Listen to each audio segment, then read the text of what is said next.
School முடிய போகுது, வச்சு ஆத்தாத்தனை அடுத்தது அப்படின்னு நினைக்கிறீங்க. என்னவா ஒரு 20 நிமிஷம் இல்லை 10 நிமிஷம் தான். ஏன்னா முதல்ல லைஃப்பில் ரொம்ப முக்கியமானது கிராட்டிடியூட், நன்றி உணர்வு.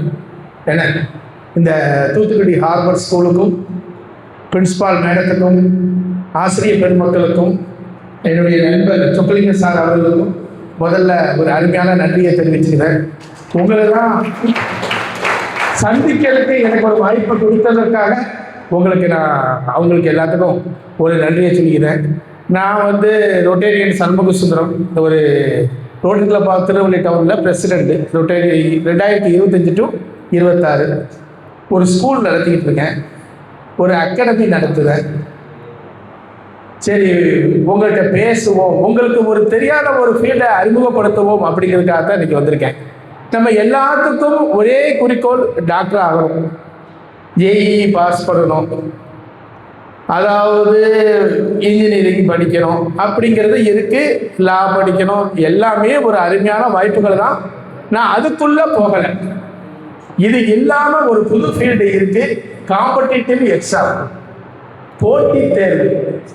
ஒரு 10 நிமிஷம் மட்டும் கவனிச்சுக்கோ. ஏன்னா போட்டித் தேர்வு அப்படின்னா காம்படிட்டிவ் எக்ஸாம். முதல்ல ஒரு கவர்மெண்ட் சர்வெண்ட் அவங்களுக்கு என்னம்மா, அவங்க என்ன பெரிய ப்ளஸ், கவர்மெண்ட் சர்வெண்ட் அவங்களுக்கு என்ன பெரிய ப்ளஸ் வந்துடும். அதாவது முதல்ல ஜாப் செக்யூரிட்டி. எந்த ப்ரைவேட் கன்சர்ன்லையும் ஐடி ஃபீல்ட்லேயும் இல்லாத ஒரு பணி பாதுகாப்பு அரசு. நீங்கள் மிகப்பெரிய தவறு செய்தால் ஒழிய உங்களை அவங்க எதுவுமே செய்ய முடியாது. ரெண்டாவது சர்வீஸ்.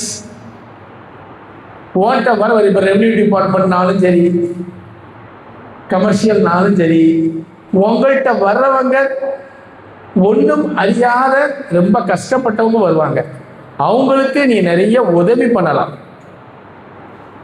ஒரு ரேஷன் கார்டில் தன்னுடைய பேரை பதியதுக்கு நிறைய பேருக்கு தெரியாது, நீ ஹெல்ப் பண்ணலாம்.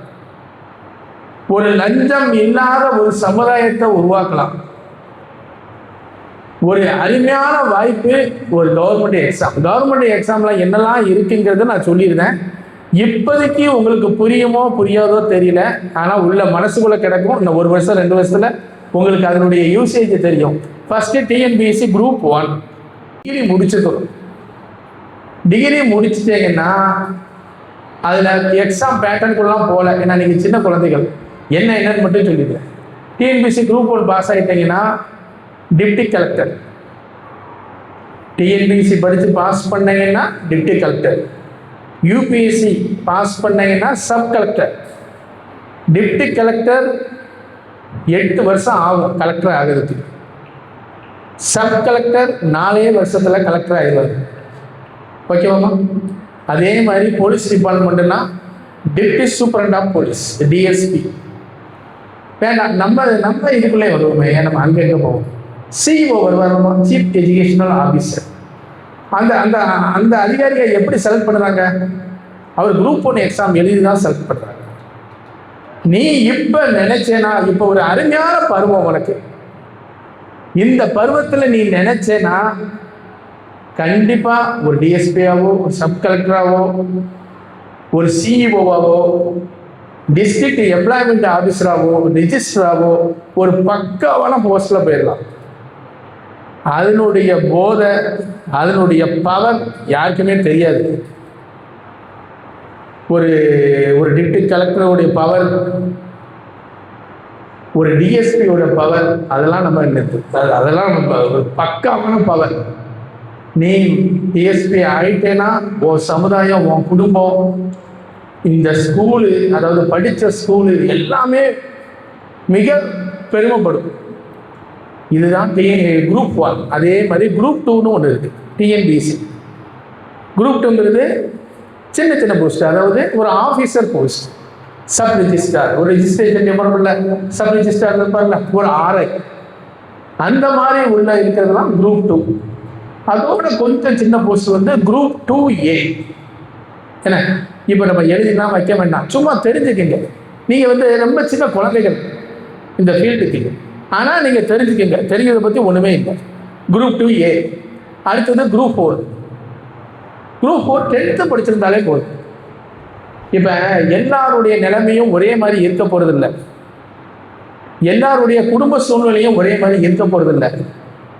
அதாவது என்னுடைய குடும்பம் வந்து அடுத்தது எனக்கு அதை படிக்க வைக்க முடியாது, எங்கள் வீட்டில் கொஞ்சம் கஷ்டம் அப்படின்னா குரூப் 4 தூக்குனீங்கன்னா இன்னும் 2 வருஷத்துல நீங்கள் ஒரு கவர்மெண்ட் எம்ப்ளாயி. சரி, நீங்கள் குரூப் 4 பாஸ் ஆகிட்டீங்க, அதுலேருந்து உங்கள் வாய்ப்புகள் மறுக்கப்படுறதா இல்லை, அதுக்கப்புறம் நீங்கள் கரஸ்ல போட்டு டிகிரி படிக்கலாம், குரூப் 2 படிக்கலாம்.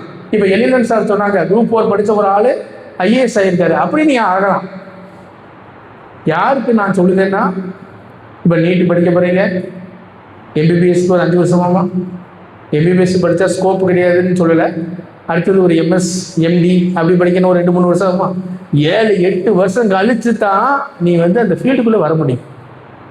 குரூப் 4 30,000 ரூபா சம்பளமோ 35,000 ரூபா சம்பளமோ அது பிரச்சனை இல்லை, நீ ஒரு கவர்மெண்ட் எம்ப்ளாயி. அதாவது டாலரன்ஸ்னு ஒரு வார்த்தை உண்டு. அதாவது அவளை ஈஸியாகவும் வேலை கிடைச்சிடாது, நம்ம அவளை ஈஸியாக எதுலையுமே வாழ்க்கையில் ஜெயிக்க முடியாது. வாழ்க்கையில் ஜெயிக்கணும்னா கஷ்டப்படணும். அந்த வார்த்தை முக்கியமான ஒரு வார்த்தை இருக்குது, கன்சிஸ்டன்சி. கன்சிஸ்டன்சிங்கிறது ஒரு வெறி இருக்கிறையா, ஏதாச்சும் ஒரு ஃபீல்டில் வெறி. ஒன்று வேண்டாம், நம்ம அப்செட் பண்ணிக்கிட்டே தானே இருப்போம். யாரை பார்த்தாலும் நீங்கள் அப்செட் பண்ணுவீங்க. இப்போ நான் பேசிக்கிட்டு இருக்கேன், என்னை பற்றி நீங்கள் அப்செட் பண்ணுவீங்க. என்ன நல்ல விஷயங்களை கற்றுக்குங்க. உதாரணத்துக்கு நம்ம சுக்குலிங்க சார் எடுத்துக்கோங்க, மேக்ஸில் சார் அடிக்க முடியாது, உண்மையில அவங்க அந்த ஸ்கில்லை வளர்த்துக்கிட்டாங்க. ஒரு ஃபீல்டில் யோசிச்சாங்க, இதில் தான் நான் போகணும்னு நினச்சாங்க, அதில் அடித்தாங்க, இன்றைக்கி ஒரு மிகப்பெரிய ஒரு இடத்துல இருக்காங்க. அது மாதிரி நான் மேக்ஸின்னு சொல்லலை, ஏதோ ஒரு விஷயம், ஒரு விஷயத்தை எடுத்துக்கோ, ஆபச்சேர்த்து பிடிச்சிக்கோ. அதை எவ்வளவோ கஷ்டங்கள் வரும், எவ்வளவோ ஹடில்ஸ் வரும், ஆனால் விட்டுறாத. நீ தான் அந்த விஷயத்துல ஒன்றை அடிக்கிறதுக்கு இந்த உலகத்துல யாருமே இருக்கக்கூடாது, நீ தான் அந்த இடத்துல பெஸ்டா இருக்கணும்.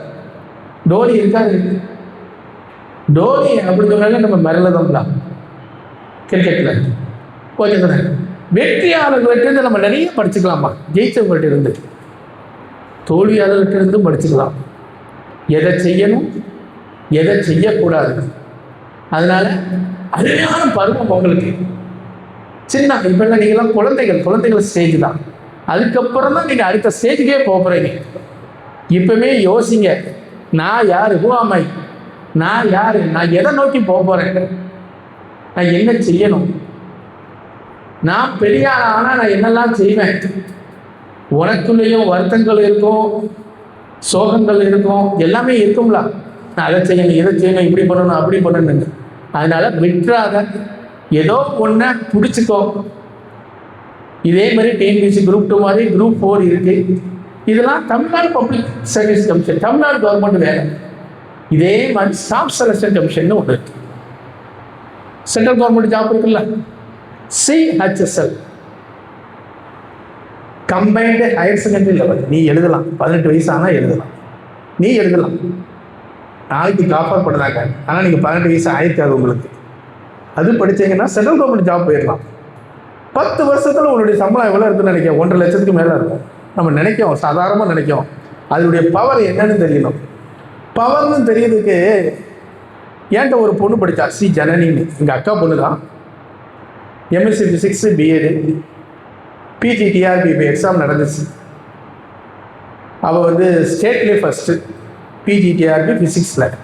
பக்கத்தில் நாங்கள் வந்து டவுன், திருநெல்வேலி டவுன் பக்கத்தில் கல்லணை ஸ்கூல் இருந்துச்சு. அது போஸ்டிங் வாங்கிட்டா, ஜாயின் பண்ணிட்டா. அப்போ என்னுடைய நண்பர் ஒருத்தர் சொன்னார், என்னப்பா ஒரு நல்லா படிக்கிற பிள்ளைய தூக்கி இங்கே கொண்டு போய் போட்டுட்டீங்க, ஒரு IT ஃபீல்டில் நான்லாம் 1.5 லட்ச ரூபா சம்பாதிக்கேன், நீங்கள் இதை போய் ஒரு டீச்சராக போய் ஆக்கிட்டீங்க அப்படி இப்படின்னாப்புல. எப்பா அவளுக்கு பிடிச்சிருக்கு டீச்சிங்கு, அவள் ஒரு ப்ரொஃபஷன், டீச்சிங் அவளுக்கு பிடிச்சிருக்கு, அதனால் போகிறா. போயிட்டு வரும்போது அவர் சொல்கிறார், ஒரு 4 சர்டிஃபிகேட் கொடுத்துட்டு, சார் ஒரு அட்டஸ்ட் மட்டும் வாங்கணும், அந்த பொண்ணுகிட்ட கொடுத்து கொஞ்சம் அட்டஸ்ட் வாங்கி கொடுங்களேன் அப்படின்னாங்க. இதுதான் power of the government job. அந்த பச்சை மை கையெழுத்து.